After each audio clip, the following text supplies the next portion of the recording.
ಆತ್ಮೀಯ ವಿದ್ಯಾರ್ಥಿಗಳೇ, study corner ಚಾನಲ್ಗೆ ತಮ್ಮೆಲ್ಲರಿಗೂ ಸ್ವಾಗತ ಸುಸ್ವಾಗತ. ಈ ಸ್ಟಡಿ ಕಾರ್ನರಲ್ಲಿ ನಾವು ನಿಮಗೆ NMMS ಪರೀಕ್ಷೆಯ ಬಗ್ಗೆ ಹೇಳ್ಕೊಡ್ತಾ ಇದ್ದೀವಿ.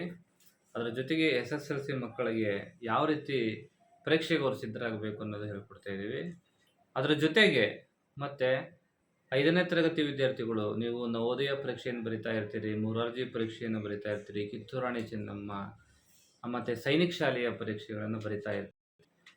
ಶಾಲೆಗೂ ಸಹ ಪ್ರವೇಶ ಪರೀಕ್ಷೆಯನ್ನು ಬರೀತಾರಲ್ಲ, ಅದರಲ್ಲಿ ಯಾವ ರೀತಿಯಾಗಿರ್ತಕ್ಕಂಥ ಪ್ರಶ್ನೆಗಳು ಇರ್ತವೆ. ಆ ಪ್ರಶ್ನೆಗಳನ್ನು ಯಾವ ರೀತಿ ಸಾಲ್ವ್ ಮಾಡಬೇಕು ಅನ್ನೋದನ್ನೆಲ್ಲ ಹೇಳ್ಕೊಡ್ತೀವಿ. ಹಾಗಾಗಿ ಇನ್ನೂ ನೀವು ನಮ್ಮ ಚಾನಲ್ಗೆ ಸಬ್ಸ್ಕ್ರೈಬ್ ಆಗಿಲ್ಲ ಅಂದರೆ ಸಬ್ಸ್ಕ್ರೈಬ್ ಆಗಿ. ಈಗ ಪಟ ಕ್ವಶನ್ಸ್ಗಳನ್ನ ನೋಡೋಣ, ಯಾವ ರೀತಿ ಆನ್ಸರ್ ಮಾಡಬೇಕು ಅನ್ನೋದು ನೋಡೋಣ. ಓಕೆ ವಿದ್ಯಾರ್ಥಿಗಳೇ, ನೋಡಿ ಇಲ್ಲೊಂದು ಸೂಚನೆಯನ್ನು ಕೊಟ್ಟಿದ್ದಾರೆ. ಇನ್ questions number 1 to 4 figures A, B, C and D have been given in each question. Of these 4 figures, the 3 figures are similar in some way and one figure is different. Select the figure which is different. Darken the circle for the answer in the OMR sheet. Again, the number corresponding to the question ಅಂತ ಒಂದು question ಕೇಳಿದ್ದಾರೆ. ಅಂದರೆ ಇದರ ಅರ್ಥ ಇಷ್ಟೇ ವಿದ್ಯಾರ್ಥಿಗಳೇ, ಏನಪ್ಪ ಅಂದರೆ ಇಲ್ಲಿ 4 ಚಿತ್ರಗಳನ್ನು ಕೊಟ್ಟಿರ್ತಾರೆ. ಈ 4 ಚಿತ್ರಗಳಲ್ಲಿ 3 ಚಿತ್ರಗಳು ಒಂದೇ ರೀತಿಯಾಗಿರ್ತಕ್ಕಂಥ ಲಕ್ಷಣವನ್ನು ಹೊಂದಿರುತ್ತವೆ, ಅಂದರೆ ಸಿಮಿಲರ್ ಆಗಿರ್ತವೆ. ಆದ್ರೆ ಒಂದು ಚಿತ್ರ ಏನಾಗಿರುತ್ತೆ, ಡಿಫ್ರೆಂಟ್ ಇರುತ್ತೆ. ಯಾವ ಚಿತ್ರ ಡಿಫ್ರೆಂಟ್ ಆಗಿರುತ್ತಲ್ಲ ಆ ಚಿತ್ರವನ್ನು ನೀವೇನು ಮಾಡಬೇಕು, ಆ ಒಂದು ಆಪ್ಷನ್ ಇರುತ್ತಲ್ಲ ಅದನ್ನ ನೀವೇನ್ ಮಾಡಬೇಕು, OMR ಶೀಟ್ ನಲ್ಲಿ ನೀವು ಸರ್ಕಲ್ ಮಾಡಬೇಕು, ಅಂದ್ರೆ ಡಾರ್ಕನ್ ಮಾಡಬೇಕು ಅಂತ ಹೇಳ್ತಿದ್ದಾರೆ. ಹಾಗಾಗಿ ವಿದ್ಯಾರ್ಥಿಗಳಿಗೆ 1ನೇ ಪ್ರಶ್ನೆಯಲ್ಲಿ ನೋಡಿ ನೀವು, ಇಲ್ಲಿ ಒಂದು ಚಿತ್ರವನ್ನು ಕೊಟ್ಟಿದ್ದಾರೆ, B ಚಿತ್ರದಲ್ಲಿ ಒಂದು ಕೊಟ್ಟಿದ್ದಾರೆ, C ಒಂದು ಚಿತ್ರ ಕೊಟ್ಟಿದ್ದಾರೆ, D ಚಿತ್ರ ಕೊಟ್ಟಿದ್ದಾರೆ.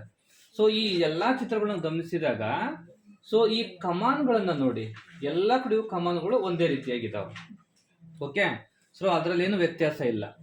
ನಂತರ ಇಲ್ಲೇ ಆರೋ ಮಾರ್ಕ್ ನೋಡಿ, ಇಲ್ಲೂ ಆರೋ ಮಾರ್ಕಿಂಗ್ ಹೊರಗಡೆ ಇದೆ, ಆರೋ ಮಾರ್ಕ್ ನೋಡಿ ಹೊರಗಡೆ ಇದೆ, ಹೌದು, ಆರೋ ಮಾರ್ಕಿಂಗ್ ಹೊರಗಡೆ ಇದೆ. ಅದು ಇಲ್ಲಿ ನೋಡಿ ಆರೋ ಮಾರ್ಕ್ ಇದು ಡಿಫ್ರೆಂಟ್ ಆಗಿದೆ.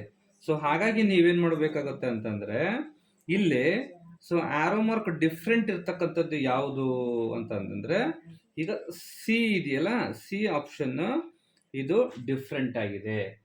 ಹಾಗಾಗಿ ನೀವೇನ್ ಮಾಡ್ಬೇಕು ಅಂದ್ರೆ OMR ಶೀಟ್ ನಲ್ಲಿ ಏನ್ ಮಾಡಬೇಕು, ಸಿ ಆಪ್ಷನ್ ನೀವು ಡಾರ್ಕನ್ ಮಾಡಬೇಕು. ವಿದ್ಯಾರ್ಥಿಗಳಿಗೆ ಗೊತ್ತಾಯ್ತಲ್ಲ ಯಾವ ರೀತಿ ಇದನ್ನ ಆನ್ಸರ್ ಮಾಡಬೇಕು ಅಂತ. ಇದನ್ನ ನೀವೇನ್ ಮಾಡಬೇಕು, ನೀವು ಪರೀಕ್ಷೆಯಲ್ಲೂ ಸಹ ಇದನ್ನ ಸರಿಯಾಗಿ ಅಬ್ಸರ್ವ್ ಮಾಡೋದನ್ನ ಕಲಿಬೇಕು ಅಂತಕ್ಕಂಥದ್ದು. ನಂತರ ಇಲ್ಲೇ ಈಗೇನ್ ಮಾಡೋಣ, 2ನೇ ಪ್ರಶ್ನೆ ನೋಡಿ. 2ನೇ ಪ್ರಶ್ನೆಗೆ ಬಂದಾಗ ಇಲ್ಲಿ 3 ಚಿತ್ರಗಳು ಒಂದೇ ರೀತಿಯಾಗಿರ್ತವೆ. ಓಕೆ, ಒಂದು ಚಿತ್ರ ಮಾತ್ರ ಡಿಫ್ರೆಂಟ್ ಇರುತ್ತೆ, ಅದು ಯಾವುದು ಅಂತ ಕಂಡುಹಿಡಿಯಬೇಕು. ಇಲ್ಲಿ ನೋಡಿ, ಒಂದು ಡಾರ್ಕನ್ ಇದೆ, ಒಂದು ಡಾರ್ಕ್ ಮಾಡಿಲ್ಲ.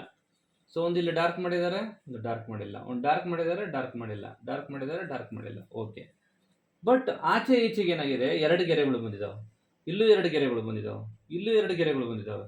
ಅದು ಇಲ್ಲಿ ಬರೇ 1 ಗೆರೆ ಮಾತ್ರ ಬಂದಿದೆ, ಇನ್ನೊಂದು ಗೆರೆ ಬಂದಿಲ್ಲ. ಹಾಗಾದ್ರೆ ವಿದ್ಯಾರ್ಥಿಗಳೇ, ಇದಕ್ಕೆ ಸರಿಯಾಗಿರ್ತಕ್ಕಂಥ ಉತ್ತರ ಯಾವುದು ನಿಮ್ಮ ಪ್ರಕಾರ?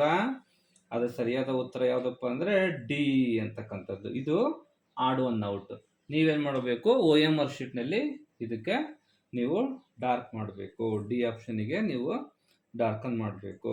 ಗೊತ್ತಾಯ್ತಲ್ಲ ವಿದ್ಯಾರ್ಥಿಗಳೇ?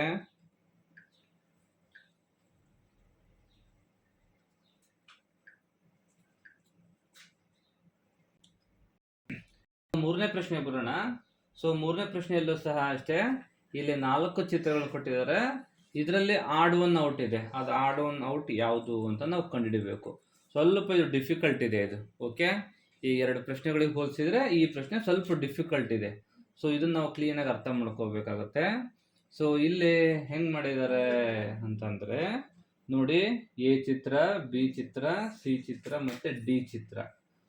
ಈ ಚಿತ್ರಗಳಲ್ಲಿ ಯಾವ ರೀತಿಯಾಗಿರ್ತಕ್ಕಂಥದ್ದು ಇದೆ ಅಂದ್ರೆ, ಇಲ್ಲೂ ರೆಕ್ಟ್ಯಾಂಗಲ್ ಬಂದಿದೆ, ಇಲ್ಲೂ ರೆಕ್ಟ್ಯಾಂಗಲ್ ಬಂದಿದೆ, ಇಲ್ಲೂ ರೆಕ್ಟ್ಯಾಂಗಲ್ ಬಂದಿದೆ, ಬಟ್ ಇಲ್ಲಿ ರೆಕ್ಟ್ಯಾಂಗಲ್ ಬಂದಿಲ್ಲ.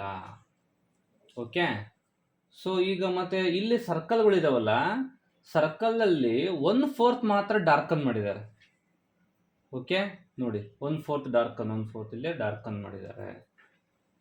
ಇಲ್ಲಿ ಅಷ್ಟೇ, ಏನು ಮಾಡಿದ್ದಾರೆ, 1/4 ಸ್ಕ್ವೇರ್ ಡಾರ್ಕನ್ ಆಗಿದೆ, 1/4 ಸ್ಕ್ವೇರ್ ಡಾರ್ಕನ್ ಆಗಿದೆ. ಇಲ್ಲೂ ಅಷ್ಟೇ 1/4 ಸ್ಕ್ವೇರ್ ಏನಾಗಿದೆ, ಡಾರ್ಕನ್ ಆಗಿದೆ, 1/4 ಸ್ಕ್ವೇರ್ ಡಾರ್ಕನ್ ಆಗಿದೆ. ಬಟ್ ಇಲ್ಲಿ ನೋಡ್ರಿ 1/4 ಸರ್ಕಲ್ ಡಾರ್ಕನ್ ಆಗಿಲ್ಲ ಫಿಗರ್.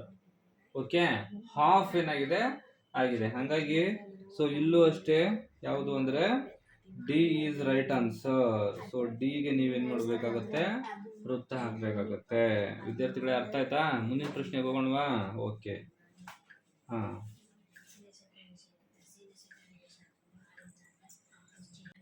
ಓಕೆ. ಸೊ ಇಲ್ಲಿ 4ನೇ ಪ್ರಶ್ನೆ ಕೊಟ್ಟಿದ್ದಾರೆ. ಸೊ 4ನೇ ಪ್ರಶ್ನೆಯಲ್ಲೂ ಸಹ ಅಷ್ಟೇ 4 ಚಿತ್ರಗಳನ್ನ ಕೊಟ್ಟಿದ್ದಾರೆ. So A B C D ಅಂತ. ಸೊ ವಿದ್ಯಾರ್ಥಿಗಳೇ ನೋಡ್ತೀರಾ, ಹಂಗಂದ್ರೆ ಅಬ್ಸರ್ವ್ ಮಾಡ್ತೀರಾ? ಓಕೆ, ಇಲ್ಲಿ ಡಿಫ್ರೆಂಟ್ ಆಗಿರ್ತಕ್ಕಂಥದ್ದು ಯಾವುದು ಅಂತ ಹೇಳ್ತೀರಾ ನೀವೇ, ನೋಡೋಣ. ಓಕೆ, ಹಾಗಾದರೆ ಎ ಬಿ ಸಿ ಡಿಯಲ್ಲಿ ಯಾವುದು ಡಿಫ್ರೆಂಟ್ ಆಗಿರುತ್ತಲ್ಲ ಅದನ್ನ ನೀವು ಕಮೆಂಟ್ ಬಾಕ್ಸ್ನಲ್ಲಿ ನೀವೇನು ಮಾಡಬೇಕು, ಆನ್ಸರ್ ಮಾಡಬೇಕು. ಮಾಡ್ತೀರಲ್ಲ? ಓಕೆ.